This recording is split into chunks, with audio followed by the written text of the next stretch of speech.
Shalom Vracha, on appelle aujourd'hui le Shulchan Aruch dans le Siman Shinaim Chet, Seif Aleph dans le Choshen Mishpat, concernant une personne qui cause un dommage. De causer un dommage, c'est assourd dans tous les cas, même si on a l'intention de rembourser la personne. Et maintenant, si jamais il a été fait, même de façon involontaire ou bien en cas de force majeure, eh bien la personne doit dédommager Nezek Shalem. Sur ça, le Shulchan Aruch va utiliser le Lachon du Rambam.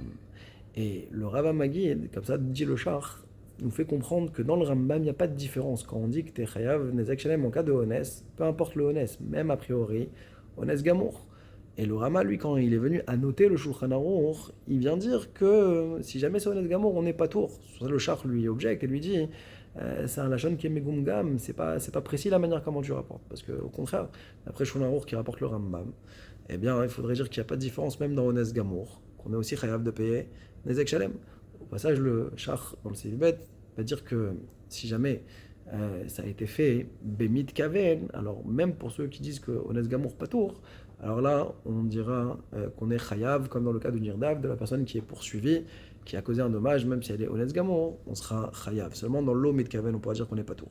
On avait également le Levouche qui dit que dans toute la Torah, on a une règle qui s'appelle Anus Rahmana Patre, et donc ici aussi, quelqu'un qui va causer un dommage dans les dîners mamonot, c'est évident qu'il sera patour, si déjà dans les cas très graves, comme les cas de meurtre, alors on le dispense à plus forte raison dans l'argent, mais il faut remplir la condition que ça s'appelle Ones Gamour.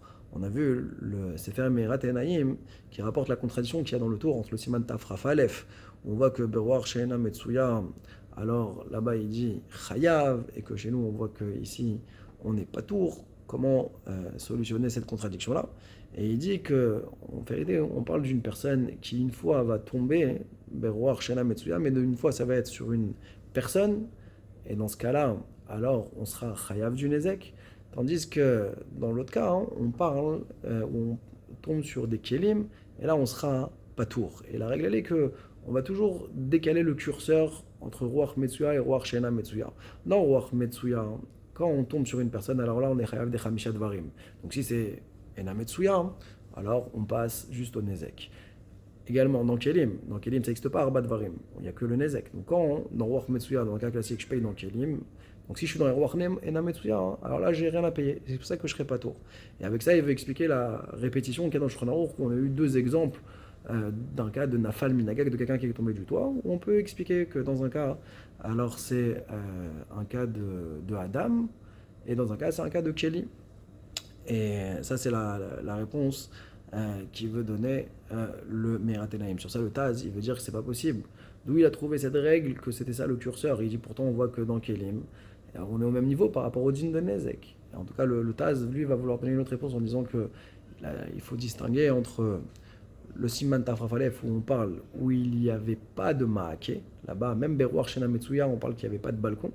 Et donc, c'est pour ça qu'on sera chayav, parce qu'il est répréhensible sur cet aspect-là. Et donc, il paiera Chamisha Dvarim. Tandis que chez nous, il paiera que Nezek Shalem.